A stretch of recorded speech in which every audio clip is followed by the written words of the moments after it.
Hi, this is Cynthia Scanlon with the newest podcast from Good Grief Pod Venue. And today I'm very excited to be able to interview one of my former clients, Natalie Romer. And she is also fell in love with the work and became a grief counselor. Hi, Natalie. How are you doing today? I'm doing well. I'm very excited to be here today. So thank you, Cynthia. Are you kidding? I've been wanting to interview you for a while. If I'm gonna, I want to tell a little story about Natalie before we get in. I felt Natalie would have been a great grief counselor in about 2 months worth of work. I was like, this woman would be fantastic at the work. So when you made that choice, I was thrilled. I'm really, really thrilled to be able to have this interview with you. I just want to start off like if you can tell people what drove you to feel like you needed to do the grief work. Yeah. When I came to the work, it was a really difficult season in my life. I was going through a separation, which eventually led to a divorce, and I had lost my cousin to a brain tumor. Ironically enough, my ex-husband referred me to the work. He was doing the work, Yes. and we weren't able to reconcile. But I feel like this came into my life and really helped me, help support me through one of the most difficult couple of years in my life. So that's really what brought me to the work, and I think why I see, so much value in this work. So Great. Do you remember when doing your work, what were some of the more powerful timelines that you did? Not necessarily tools, but timelines. yeah. I think the one on my marriage was obviously that's what I was going through. That at the time was really the most prevalent for me to deal with. That was I mean, I think I wrote, 12, 15 pages on Yes. that one. Yes. I did a lot of work on that one. There was just so much to dig out of there, but it really, what that one did for me was kind of led me into some of the other timelines and how connected some of these things Yes. were, these trends and behaviors. And so I think that, whatever I was going through in those moments, I really doing the timeline helped me to understand the larger place in it in my life, those larger trends and relationships that I was cultivating. So, Yeah. And I'd like to bring up, and at some point in the future, I'd like you and I to do a whole podcast on out of the box timelines and talk about appeasement. Do you remember mm, that timeline? yes, I do. For me, I felt like when I was watching you hopscotch through, like, oh my gosh, this was the word. Yeah, And yeah. to speak to that was what happened to me. And for people who haven't done the work, just to explain that to them out there, an out of the box timeline is something that's not like a person, a death, a move, a loss of an animal, something like tangent. It's something that we know we've had and we can feel it's been a big influence and there's a lot of grief involved in it. Mine was codependency. I was like, oh my God, I Mhm. think I've been codependent since I was 3. How is that possible? Right. But when I thought that was such a big aha moment for you. Yeah, And then you yeah. could go back and look at times where maybe you even got more cemented in like powerful pieces. And so Yeah. I think that was really amazing. And once I get some of these interviews under my belt, I want to go back to my grief counselors, especially, and like, okay, let's just kind of dissect like these three out of the box timelines. Tell me a little bit more about when you did this. And so I think that was a powerful one for you. I think you, Absolutely. yeah, Yeah. that Yeah, was. it was. It took a lot of courage, I think, too, for you to do that. And then I noticed as it was building, it was like I call it the tipping point, and I got that out of a book where you're seeing things happen like tipping point to do something, change a job, move, make a hmm difference, get into a hmm relationship, whatever it is, things are going one way and or you're like, oh no, tip this way. For me, I was watching that timeline and I saw the tipping like, oh my God, this has really been something Yeah. that's changing it. And that I also sell that. Okay, we're swirling that. That's Yeah. gotta go. Yeah, I mean, and I think, and we'll kind of talk more about some of the tools, but I think that really helped me understand the way I show up and react to things. And it helped me to be able to like change that pattern when it wasn't serving me, right? When it wasn't working out, I was understanding this is a learned behavior that maybe protected me Yes. when I developed it. I was rewarded in certain ways for going along with things or being, being easygoing, but I don't have to be afraid to not always be appeasing, right? If Yeah. I find that safety and stand up and say, look, I can be confident to draw a line or feel empowered to just not Yes. make everyone happy all the time. That's okay. Yes. Yeah. I feel like you got really empowered with that. Like, Yes. okay, I know that I can have boundaries and it's okay, and I'm not the bad Yes. person, and blah blah blah that we kind of put in our heads. Like, well, if I don't make everybody happy, that was mine. I'm the what kind of a person am I? And I'm like, oh, I'm Yeah. a person that gets to have my own life. Oh, who knew, right?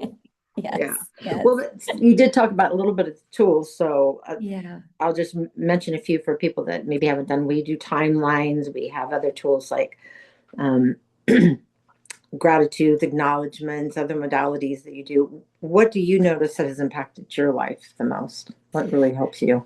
Yeah, I mean, a lot of them, honestly. And like, when I'm going through something, big or that's very focused, a timeline is always helpful. And I always go back to my gratitudes and affirmations when I'm kind of needing that, just like a boost. But I would say that the tool that has really, I've just ingrained in almost everything I do is like setting intentions and negotiating relationships. Yeah. That has been huge for me. And I find myself just like navigating that in everyday relationships, when a conflict comes up and before it was like, well, gosh, like there's this person who's not behaving in a way that I like. Do I have to cut them off? Do I have to be strong? Do I have to but I feel like setting the intentions and negotiating gives me the freedom to explore other options there. Like, Yeah. how can I show up and what do I want from this interaction or this relationship?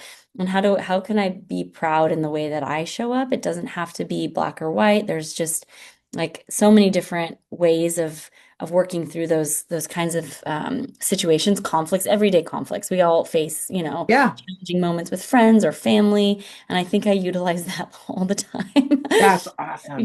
Just thought like, how do I want to show up? What can I do? Like, and I definitely used that through my separation and divorce was like, I'm going to set an intention to be calm. I want to be calm and confident through this conversation. However that looks, that's the feeling I want to embody, at the end of that. And just finding different ways to ensure that I'm, doing that and in practicing it. I had to practice it a lot. So I think that's a tool that I That's one we'll do together with the timelines. We'll do intention and expectations and how they negotiate. That would be a yeah. great, and just for people out there who have, again, having the work, an intention is something when you have a lot of expectations and a lot of negative feelings around whatever, a conversation, a relationship, Hmm. whatever's happening. And you figure out, okay, you ask yourself two questions. What do I want to feel and what am I willing to do? And that is a huge tool. And I think sometimes that's when I even forget myself. But when I get there, I'm like, oh, I don't think you had an intention for this. That's why you're not Hmm. where you ought to be when you're doing this. So good for Hmm. you. I love that. Keeps us out. And it is true. It helps so much because it's almost like it becomes my mantra when I really stay with it. Like when I'm having this a tougher conversation with my spouse or a friend or one of the grief counselors that's having some challenges, it's like, okay, well, I'm going to come back to my same mantra. Okay, well, I want to be calm and kind while I keep, directing Hmm. them in a way that I think would be helpful or whatever it is. She's like, okay, let Hmm. me try to say that in a different way, right? Yes. While I stay calm and kind.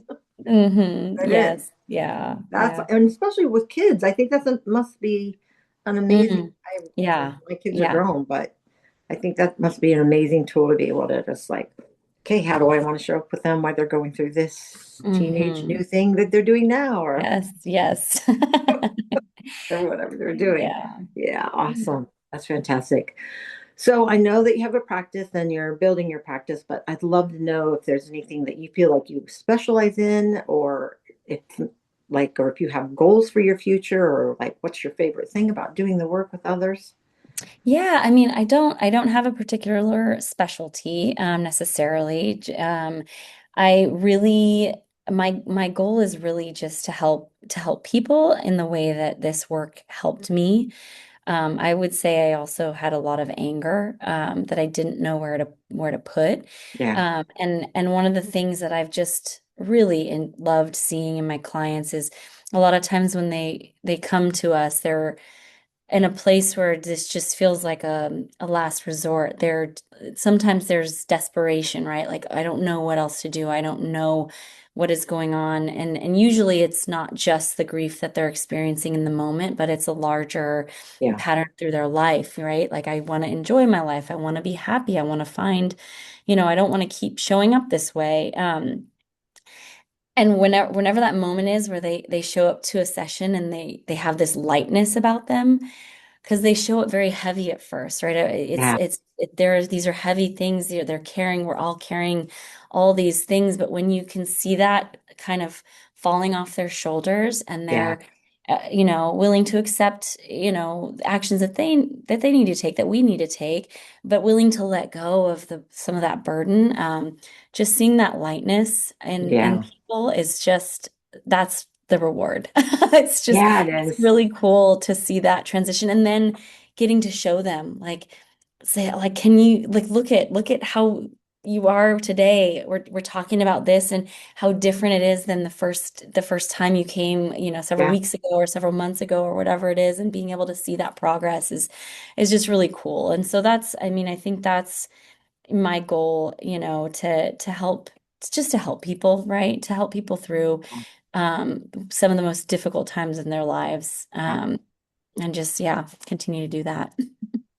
That is such a good point. And I think we get that in different ways. I remember when, I mean, I got it a lot, but this was during COVID and a particular client, a lot of challenges, worked with me for a little over a year. I Mm, mean, had no idea that it went all the way back to like 3, 4 years old, just crazy upbringing and um, being attacked as a teenager, a lot of different things. Bottom line, she writes me this text like, "Hey, Cynthia, I'm in this class with my husband, and I wouldn't be here if I hadn't been doing the work." And as I'm doing it, like I'm smiling and the tears are coming, right? Because you're like, you see that difference even after they come. And I just had another text from a client that I'm seeing now that went away on vacation and was had this a lot of anxiety, got a lot of intention, worked around how to stay in her intentions, and she was really worried about just playing this game that these questions, it's like everybody, and she got a question like, what was the best things or the best decisions that you made in your life? She's like, I was like, I know exactly what they are because I've done the grief work on this and I know exactly why they are. And I could tell them why. And she said, I was a rock star. And I was like beaming. I yeah, wish I could have been yeah. seeing her when she said that. But those are those things where it's like for us, like people are Mm, like, don't you feel all weighed down? I'm like, no, like I can't wait to see them when they're up here. So hmm that's really cool that's like what really, you know, moves you forward. And I think that's true. I get that when I see it in my kids. I've seen kids that I've worked with, and mm. I have a lady who's 80. When she has her aha moments, I'm like, ah, it's never too late. It's never too early to start on this work, right? Oh, yes, yeah, it's rewarding in and of itself. That's awesome. Well, thank you so much for taking the time to be here. I'll actually look forward to like some of those side ones. We'll sidebar a Yeah. time down the future road and a couple of those. I'd love definitely to do expectation and intention with you. I think we could like blow that away. That would be That'd be super great. fun. That would be good. Yeah, yeah. Well, thank you everyone for listening. And I hope until the next time you join, you have a calm heart to guide you. Bye, Natalie. Bye.